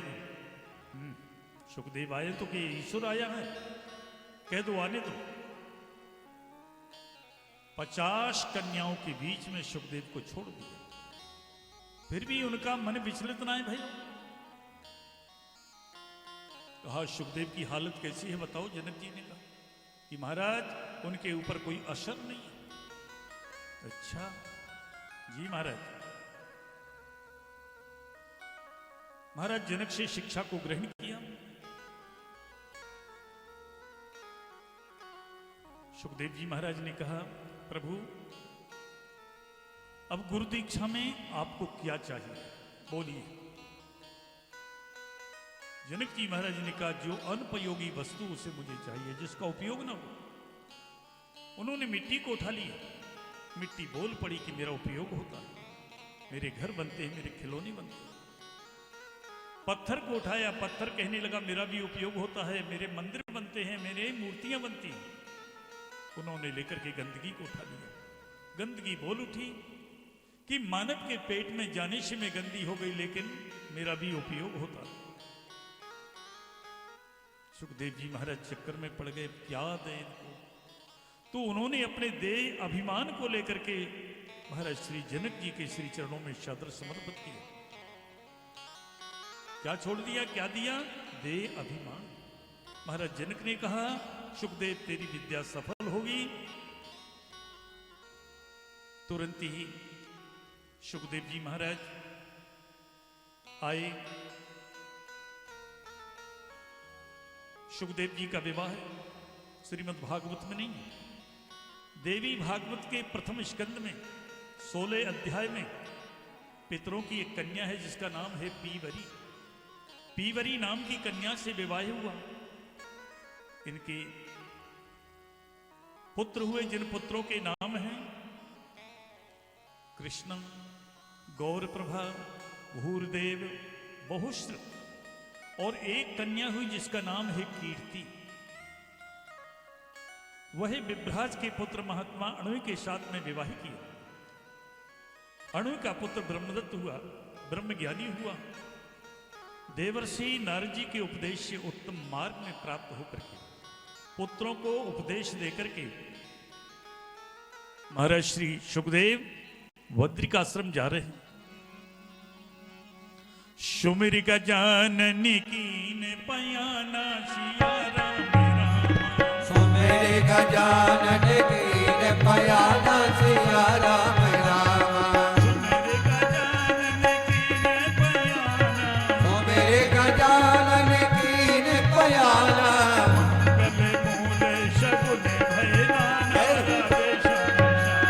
मंगल मूल सगुण भय नाना राधे श्याम श्यामा। मूल सगुण भय नाना राधे श्याम श्यामा। बद्रिकाश्रम में जाकर के मां भुवनेश्वरी के मंत्रों को ग्रहण किया।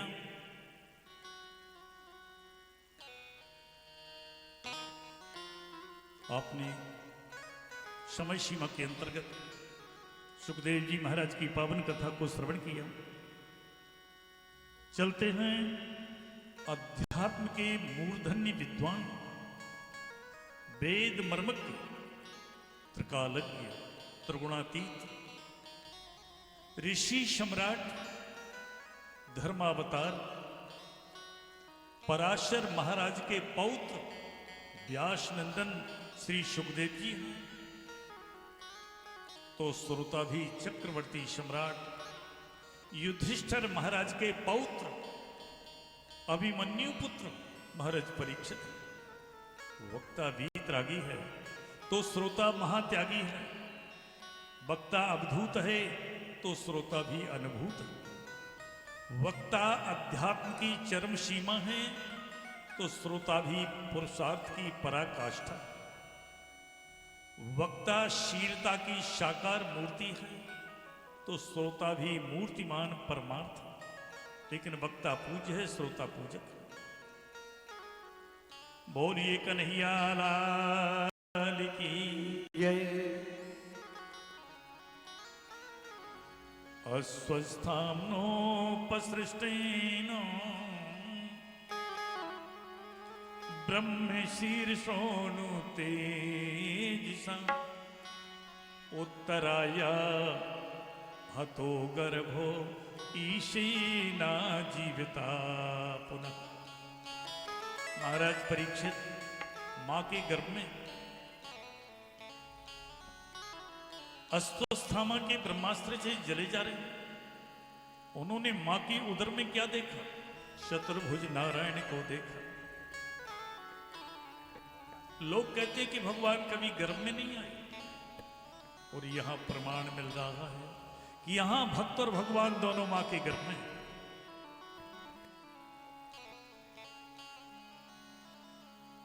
भगवान ने सुदर्शन चक्र से रक्षा को किया। सुंदर पावन घड़ी में उनका प्राकट हुआ। बोलिए राजा परीक्षित की जय। युधिष्ठिर ने ब्राह्मणों से पूछा कि बालक कैसा होगा? तो धौम्य और कृपाचार्य ने कहा, महाराज बालक बड़ा अद्भुत है। नामकरण किया। परीक्षित का ओरिजिनल नाम जानते हैं कोई? परीक्षित का ओरिजिनल नाम है विष्णु रात। भगवान से विष्णु रात क्यों पड़ा? विष्णु भगवान से रात रक्षित होने के कारण इनका नाम विष्णु रात हुआ। महाराज परीक्षित सयाने हो रहे हैं। ध्यान आया मां के गर्भ का कि मैंने एक ऐसे अद्भुत पुरुष को देखा जो कैसा था। अंगुष्ठे मात्रममलम इसी पुरटे पुरटि मौलिनम अपीच दर्शनम श्यामम तड़वास समक्षता। मैंने अद्भुत पुरुष को देखा जो मेरी रक्षा की। क्या वह दिखाई नहीं दे रहा? यह प्रत्येक मनुष्य की परीक्षा करने के कारण उनका नाम हुआ परीक्षित। क्या यह बालक वही तो नहीं जिसने मेरे मां के गर्भ में आकर के मुझे दर्शन दिया? बोलिए कन्हैया लाल की जय।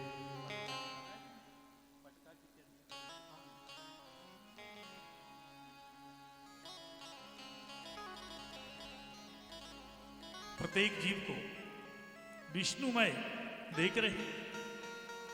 सीय राममय सभी जग जानी।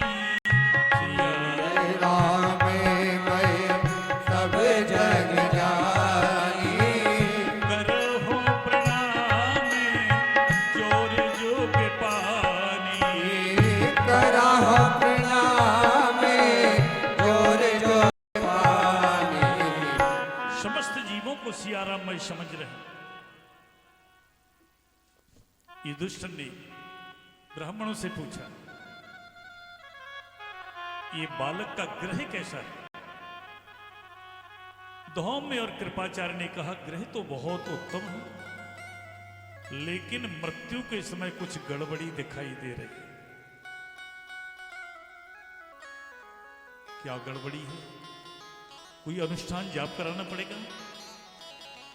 मृत्यु के समय गड़बड़ी है कि तक्षक जाति के डांग के काटने से इसकी मृत्यु हो। ओह, धर्मराज को बड़ा कष्ट हुआ कि मेरे वंश का बालक तक्षक के काटने से मृत्यु होगी, नांग के काटने। महाराज, भले ही नाग के काटने से मृत्यु हो, लेकिन इसका अंतिम जन्म है। अब इसको जन्म और मरण के चक्कर से रहित हो रहा है। जन्मत मरत अशहि दुख होई। जन्मत मरत दुख होई। जन्मते और मरते समय अशहि दुख होता है। कितना दुख होता है? गरुड़ पुराण में लिखा है। जन्मते और मरते समय जीव रोता है। क्यों रोता है? एक बिच्छू डंक मारता है तो सारी रात तड़फना पड़ता है। जन्मते और मरते समय 100 बिच्छू डंक मारते, इतनी पीड़ा होती है। इसलिए जीव रोता है। पुनरपि जन्मं पुनरपि मरणं। पुनरपि जन्मं पुनरपि मरणं। पुनरपि जननी जठरे से। पुनरपि जननी जठरे से। भज गोविंदं भज गोविंदं। भज गोविंदं भज गोविंदं। गोविंदं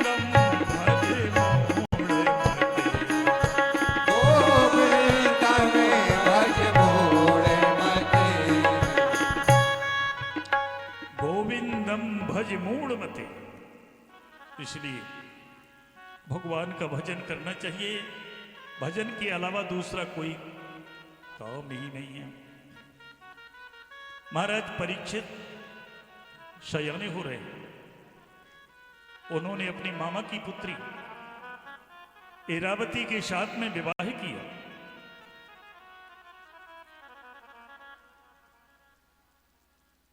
उनके 4 पुत्र हुए। महाराज परीक्षित सयाने हुए, मामा की पुत्री से विवाह किया। यदा परीक्षित कुर्जांगले वश करी प्रविष्टो निज चक्र वर्तते। निशम्य वार्ता रति प्रियां ततः शराशनम संयुग सौंडिराददे। महाराज परीक्षित ने सुना कि मेरे राज्य में कलयुग आ चुका है। कलयुग शूद्र राजा का वेश धारण करके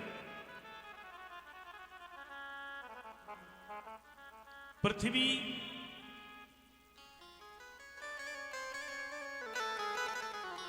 गौ का रूप धारण किया। पृथ्वी ने, धर्म ने वृषभ बैल का रूप धारण किया।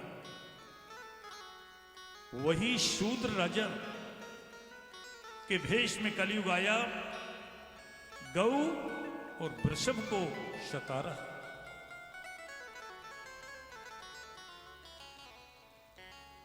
इतने में महाराज परीक्षित ने देखा कि मेरे राज्य में इतना बड़ा अन्याय अत्याचार, क्योंकि जाशुराज में प्रजा दुखारी, सो नृप अवश्य नरक अधिकारी। महाराज परीक्षित ने धर्म रूपी बैल से पूछा कि तुम्हारे 3 पैर किसने काट दिए, बताएं। जानबूझ करके धर्म रूपी वृषभ अधर्मी को नहीं बता रहा, जिसके 3 पैर टूट चुके हैं, 1 पैर के सहारे खड़ा। यह धर्म सेल्फ स्टार्ट नहीं है, धक्के से चल रहा है धर्म। पूछा कौन हो तुम?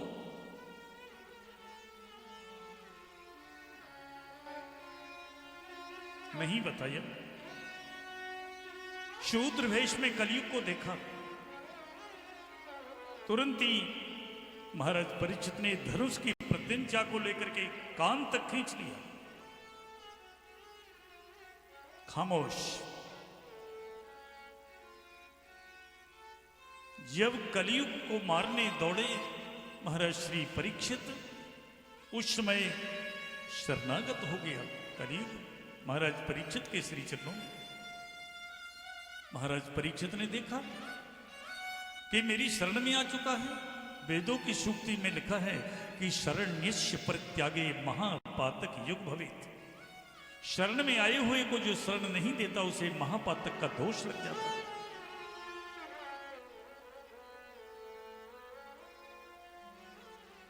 प्रगटी 4 पद धर्म के, कली मोहुए की प्रधान। जेन केन विधि दीने, और दानी करही कल्याण।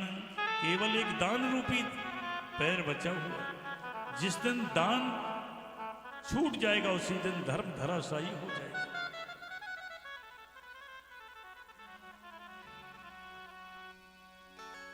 महाराज परीक्षित ने कहा कि बस तेरे लिए एक ही दंड है कि मेरे राज्य से निकल जाओ।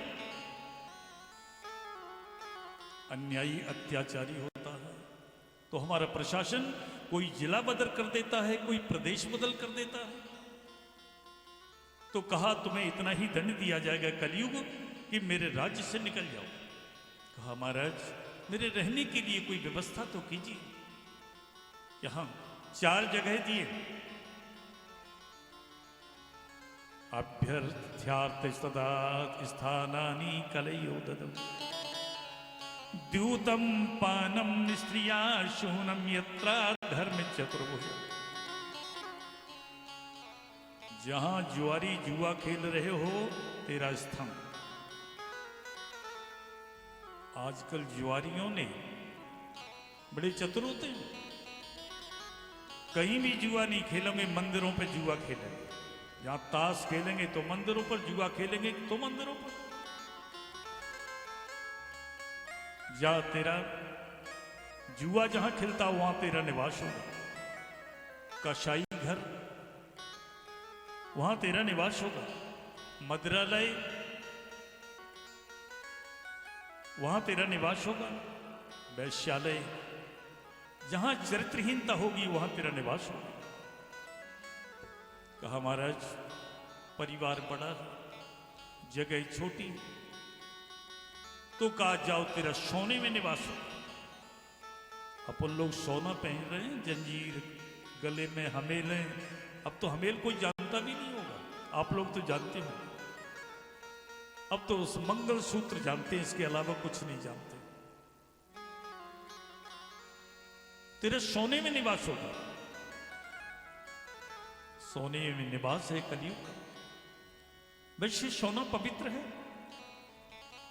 सभी धातियों में, क्योंकि जब मैं खेल करके आता था बच्चों के साथ, मेरी मां कहती थी खड़ा रहा वहीं, इसके ऊपर सोने का पानी डाल दो, अपना बाला या कुछ भी होगा उसे लेकर के पानी में धो दिया और छिड़क दिया, पवित्र हो गया।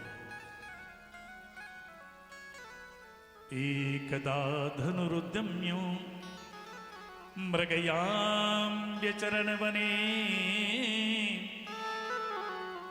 मृगुनानुगता श्रांता क्षुदित श्रोत्रसतो भृशु।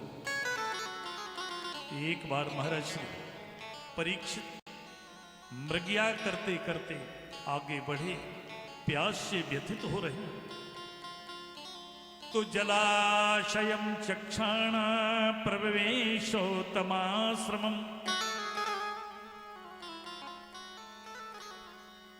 जलाशय को देखा, विचार किया जहां जलाशय होता वहां संत महात्मा जरूर निवास करते हैं। जलाशयम चक्षाण प्रवेशोत्तमाश्रमम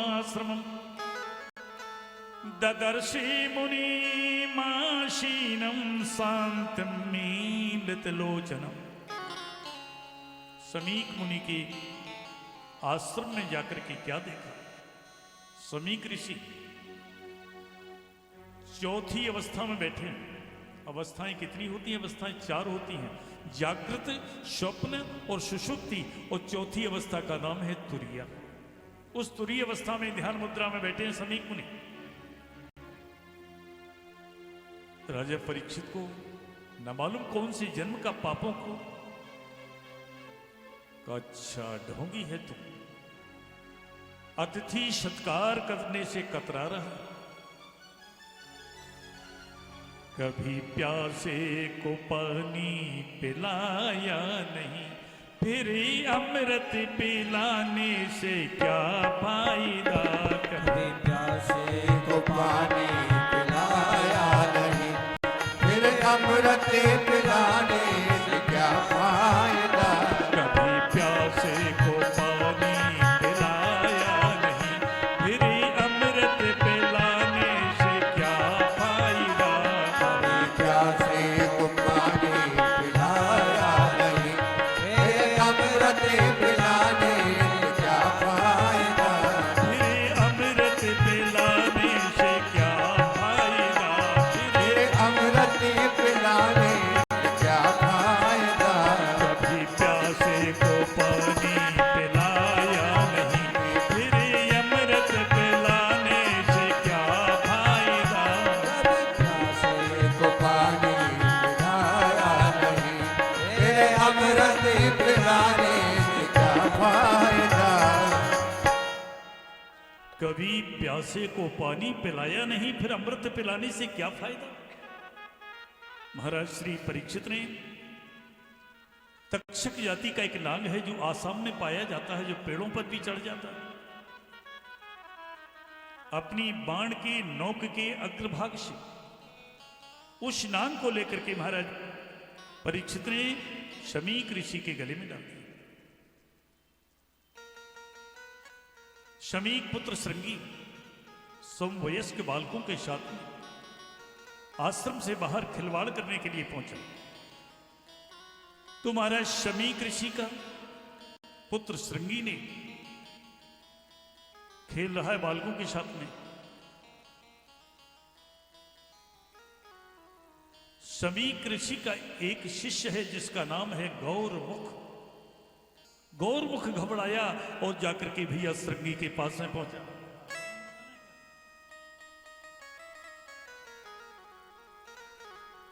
भैया श्रृंगी, क्या हो गया कि मेरे गुरुदेव के श्री गले में एक राजा है जिसका नाम है परीक्षित। उसने वहां पर जाकर के गुरुदेव का अपमान किया, अपमान किया। शमीक पुत्र श्रृंगी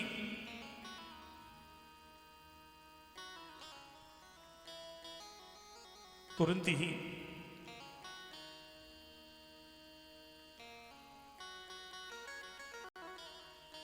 कुंवारी नदी के पास में पहुंचा। भिंड से इटावा को जाते हैं। उसका नाम है, नदी का नाम है कौशिकी। नदियों का अपभ्रंश हो गया, उसका नाम कुंवारी कहने लगा, क्योंकि कुंवारी में उमा की देह से प्रकट होने से इनका नाम हुआ कुमारी। शमीक पुत्र श्रृंगी ने हाथ में जल को लिया, श्राप दे दिया। इति लंघिति मर्यादम तक्षका सप्तमे हनी दक्षन्तीष्मे कुलांगारम चौदते में ततद्रोहम। शमीक पुत्र श्रृंगी ने कौशिकी नदी के जल से आचमन किया। ओम केशवाय नमः, नारायणाय नमः, माधवाय नमः। चुल्लू में जल भर करके श्राप दे दिया कि आज के 7वें दिन तक्षक नाग के काटने से राजा परीक्षित की मृत्यु हो जाएगी। गौरमुख नाम का शिष्य आया और कहने लगा, गुरुदेव, भैया श्रृंगी ने, एक राजा था जिसका नाम है परीक्षित, उसे श्राप दे दिया कि आज के 7वें दिन तक्षक नाग के काटने से मृत्यु हो जाएगी। उन्होंने अपने बेटे की सराहना तो नहीं की, बस की निरादर किया। बेटा, ऐसा राजा अगर राज्य में नहीं होगा तो प्रजा में चोरों का साम्राज्य छा जाएगा। आज तो आपने श्राप की कथा को श्रवण किया। 7वें दिन तक्षक कैसे आएगा, वो 7वें दिन की कथा को श्रवण करेंगे। बोली बाल कृष्ण लाल की जय। गणेश जी की उत्पत्ति के बारे में श्रवण करेंगे। ये गणपति खंड के अध्याय 12 से शतयुग में गणेश जी का प्रथम अवतार महोत्कट विनायक के रूप में देव माता अदिति के यहां हुआ। देवांतक नरंतक आदि असुरों का संहार किया महोत्कट नाम के रूप में, जिनके 10 भुजा सिंह का वाहन रूप में बताया गया। त्रेता में शिव पार्वती के पुत्र के रूप में अवतरित हुए। लोगों को यहां शंका हो जाती कि महाराज श्री शिव पार्वती के विवाह में जब उनके बेटा है तो गणेश पूजन किसका हुआ? कहा ये आदि गणेश थे, आदि गणेश का पूजन हुआ। इसके बाद में शिव पार्वती के पुत्र रूप में अवतरित हुए। द्वापर में सिंदूर नामक दैत्य के क्रूर पाशविक कर्मों के विनाश के लिए गौरी के यहां प्रकट हुए। इनका वाहन मूषक था। गजानन नाम से प्रसिद्ध हुए महर्षि पराशर, उनकी सती धर्मपत्नी वत्सला ने इनका पालन किया। दुष्ट असुर सिंदूर का वध करके इन्होंने त्रैलोक की भयानक विपत्ति से बचाया। दूसरे जन्म में वरेण्यम उनकी धर्मपत्नी पुष्पका के पुत्र रूप में जानने लगे। इन्होंने अपने पिता को उपदेश दिया, गणेश गीता के नाम से प्रसिद्ध हुए। बोलिए कन्हैया लाल की जय।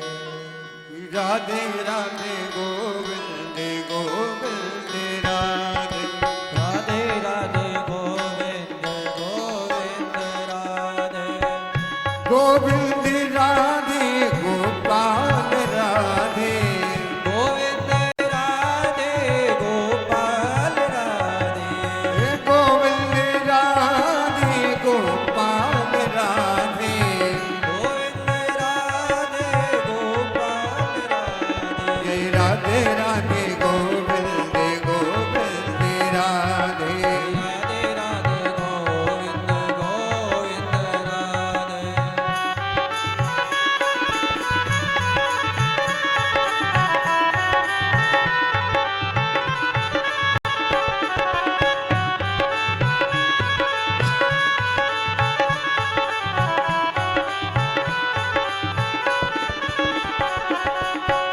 गोविंद राधे गोपाल राधे। गोविंद राधे गोपाल राधे। गोविंद राधे गोपाल राधे। गोविंद राधे गोपाल राधे। गोविंद राधे गोपाल राधे। जय राधे राधे गोविंद राधे। गोविंद राधे। राधे राधे गोविंद गोविंद राधे। राधे राधे गोविंद गोविंद राधे। कलयुग के अंत में श्याम वर्ण होकर के गजानन धूम्रकेतु के रूप में अवतरित हुए। दो भुजा उनका वाहन घोड़ा होगा, वह कली का विनाश कर शतयुग में पुनः स्थापना करेंगे। अभी तक 12 गणेश बदल चुके हैं। भोलेनाथ के विवाह में गणेश पूजन हुआ था, वो आदि गणेश थे। गणेश जी के ऊपर शनि की दृष्टि। एक बार कैलाश पर सूर्यपुत्र शनिश्चर गणेश जी महाराज को देखने के लिए गए। उनका अत्यंत नम्र था, आंखें मुदी हुई हैं, मन श्री कृष्ण में लगा हुआ है। उन्होंने पहले ब्रह्मा विष्णु शिव आदि देवगणों को प्रणाम किया, मुनियों को प्रणाम किया। शनिदेव पार्वती जी मैया को प्रणाम किया। सूर्य नंदन शनिदेव को दुर्गा ने आशीर्वाद दिया। 33 करोड़ देवता गणेश जी का अवतार सुनकर के देखने को आए। तो सूर्यपुत्र शनिश्चर महाराज भी गए, आंख बंद कर लिया। भवानी जी कहने लगी, शनिदेव मेरे बेटे को देखने के लिए 33 करोड़ देवता आए, आप आंख बंद किए बैठे। मां, इसमें कुछ कारण है, लेकिन वो कारण लज्जाजनक है, फिर भी मैं आपको बता रहा हूं। शनिदेव ने कथा को कहना प्रारंभ किया। मैया, बचपन में मैं श्री कृष्ण का भक्त था, विषयों में से विरक्त था। मेरे पिताश्री ने मेरा विवाह चैत्र रथ की कन्या से मेरा विवाह किया। मेरी पत्नी सती स्वाध्वी नारी एक दिन ऋतु काल में होने पर मेरे पास में मिलने के लिए आई, तो मैंने उसकी ओर देखा भी नहीं। तो मेरी पत्नी ने मैया श्राप दे दिया है कि आपने मेरे ऋतुकाल को निरर्थक किया है। श्राप दे दिया कि जाओ, जिसकी ओर देख लोगे उसी का सिर कट करके अलग हो जाएगा। मां, कारण एक है, इसलिए मैं गणेश जी को नहीं देख रहा। मैया ने कहा, ये कोई साधारण नहीं है, आप देखो। तो तुरंत ही जैसे देखा, गणेश जी महाराज का सिर कट करके अलग। मां छाती कूट कूट करके रोने लगी। इतने में हरि भगवान आए, गरुड़ पर आरूढ़ होकर के पुष्पभद्रा नदी के पावन तट एक हाथी हथनी के साथ में सो रहा था। हरि भगवान ने हाथी का सिर काट करके गणेश जी महाराज के सिर से जोड़ दिया धड़ से, एक हुंकार लगाई, तुरंत ही जीवित। आज अनुराग कृष्ण जी के द्वारा सुंदर झांकी का पहला दृश्य गजानन गणेश जी महाराज का। जो गणेश जी की पूजा करते हैं उनके कार्य में कोई विघ्न नहीं आता है।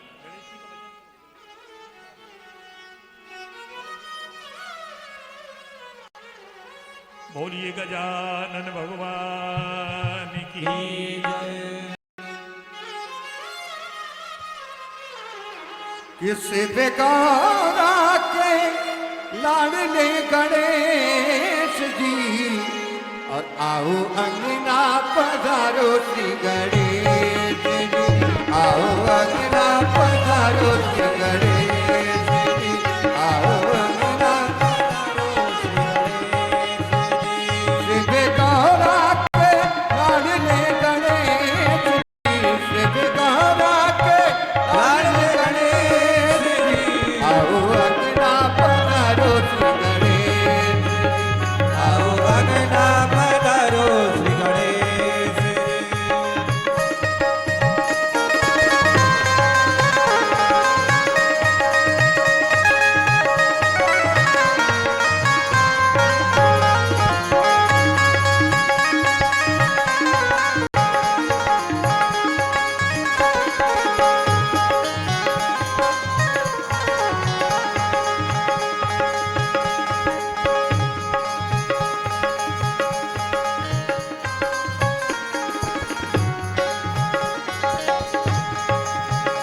आओ अंगना पधारो श्री गणेश जी, आओ अंगना पधारो श्री गणेश जी। पृथ्वी तुमको जो कोई ध्यान है, तुमको जो कोई ध्यान है, पृथ्वी तुमको जो कोई ध्यान है, पृथ्वी जो तुमको ध्यान है, रिद्धि सिद्धि का फल जो पावे,